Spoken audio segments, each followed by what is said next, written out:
Chapter 25. I sat cross-legged in the garden, watching as Max dragged a circle in the dirt with a stick. Then he punctuated his drawing with 3 lines, all running through the centre at various angles. I held back a grin of anticipation. A week of delicate, tentative normalcy had crept by, and it had taken about that long for Max and me to slowly settle back into our own heads. When we got there, it was as if we both mutually looked at the calendar and realized, with a start, that my evaluations were only 2 months away.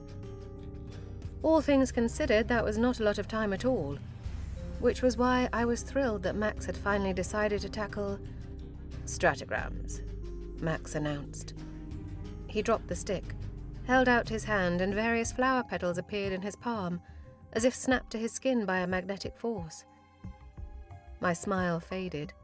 I looked at him, unimpressed. "Only this?" "Only this? Please." He spread out his fingers, picking through the flower petals. There was 1 lily petal, 1 hydrangea, 1 violet, and more, never more than 1 piece of any given flower. "What I just did," he said, "was provide instructions. I want 1 single petal of every type of flower in this garden. That requires magic to go in a lot of different directions at once, and it requires it to think." "Think?" "I need to tell it that I want 1 of every separate species of flowers, and it needs to recognize that. It may seem simple, and in a lot of ways it is, but it does require magic to go in a lot of different places at once. Controlling it is easier with stratoggrams, though they aren't necessary. This is why most wielders need to use them for travel, for example. They need to tell the magic where to take them, where to leave them, and how to get them there. Complicated to do mentally alone." He reached into his pocket and produced a small stack of paper, then into his other pocket, revealing the bottle of black liquid I had chosen at Vire's. "It's ink," I said in realization. "In a sense. Ink with a little something extra built in." His eyes glittered, and I got the impression that I was about to be on the wrong end of a joke. "Now I want you to do what I just did. A petal of each flower. Since you find it so unimpressive, it should be easy for you." I opened the ink and Max handed me a pen. I observed Max's circle, drawn in dirt on the ground, then went to draw the same thing, and let out a yelp, tumbling backwards. And as soon as I touched the pen to paper, a shock ran up my hand, releasing a puff of sparks and smoke and slapping me in the face with a force that I was thoroughly unprepared for. By the time I got my bearings again, the first thing I heard was Max's laughter. I glowered at him. "Thank you," I sniffed sarcastically. "You're so very welcome." Max composed himself, though the laughter remained in his eyes long after it faded from his mouth. "To be fair, you picked a particularly fierce one. Fitting, I suppose. Ready yourself for it this time." I settled back onto my knees, steeling myself before I touched the pen to the parchment. When I was ready for it, I only jolted slightly, but quickly got a handle on the magic flowing from my fingertips, like I was grabbing the reins of an unruly horse. "Good," I heard Max say, but I was too focused on glancing from his circle to mine from beneath a furrowed brow. I copied it stroke for stroke, and then I opened my palm in preparation for the flower petals. And nothing happened. I flicked my eyes up to Max, who looked far too amused. "I wonder why it isn't working," he said. "Here, let me demonstrate again." He used the stick to draw another circle in the dirt, and another series of lines. And, just as before, a flurry of flower petals rushed to his hands. But my brow furrowed. This circle was completely different from the first. They didn't even have the same number of lines within them, and the positions of the ones that remained were wildly different. "I do not understand." "Magic is just as much of a living being as you or I, so the way you direct it needs to change. This stratogram is how I needed to direct it 5 minutes ago, but this one is how I needed to direct it 30 seconds ago. And if I were to do it again, that one would be different too." My lips tightened. I drew a circle, then paused. "But," I asked, "what do the lines mean? How do I read them?" "Do you know what I hear when you ask me that?" Max narrowed his eyes at me. "I hear, 'Max, how do I ram my head through this with unrelenting and methodical brute force?'" "That's not what I meant."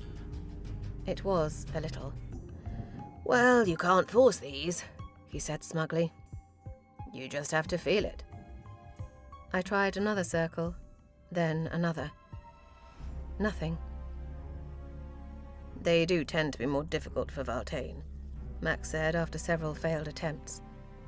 "Your magic is just more nebulous than mine." "Does Nura use them?" "Yes. I've seen her do some incredible things with them. For all her flaws, she is an exceptionally talented wielder." At the mention of Nura, I thought back to my odd conversation with her in the garden. There were many times when I almost asked Max the questions that lingered at the tip of my tongue. It never seemed like a good time, especially not when we were both still recovering from our time in Ted. Now my frustration made me bold. "So," I said, drawing another circle, "Nura was your lover, yes?" "Excuse me?" Max let out a strangled chuckle. "What a topic change." "It's true, though, yes?" Another circle, another set of lines. No response. "Yes," he said finally. "Long time ago."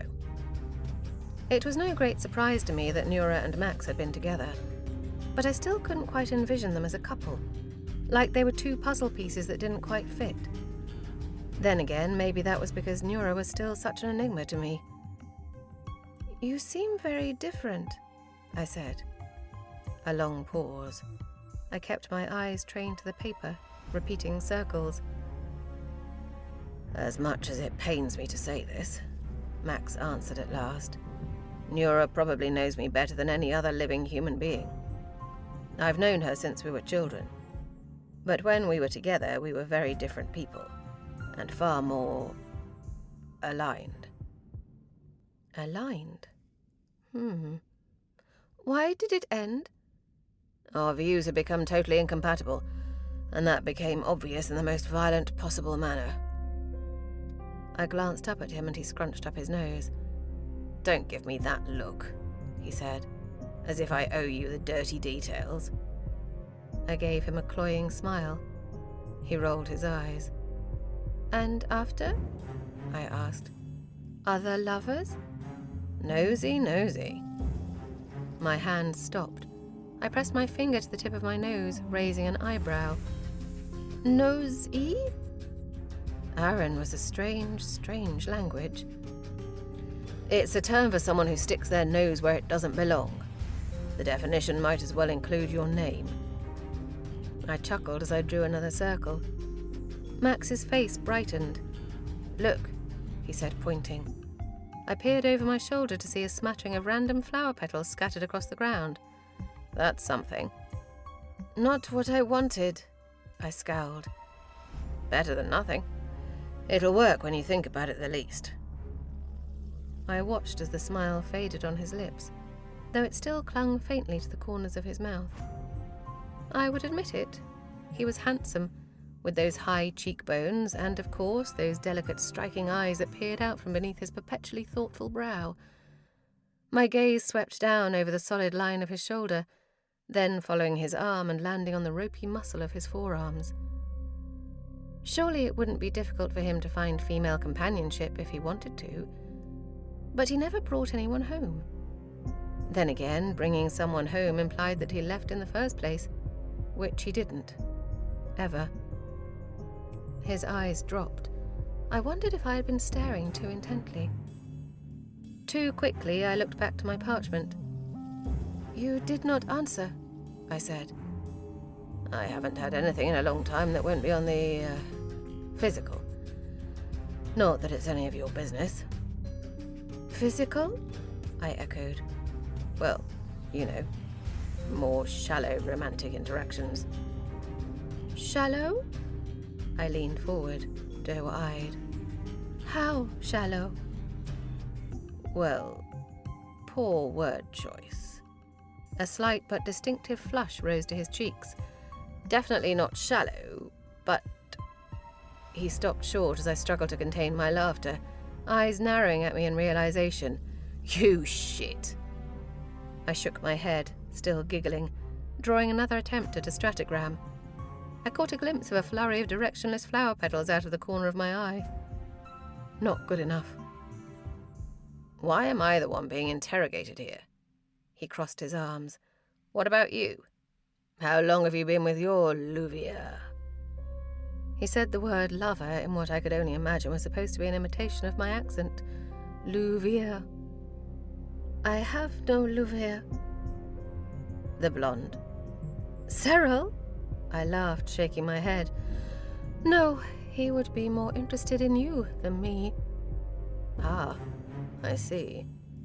Max was silent for a moment. So, no one? I didn't speak. A different reality flashed through my mind.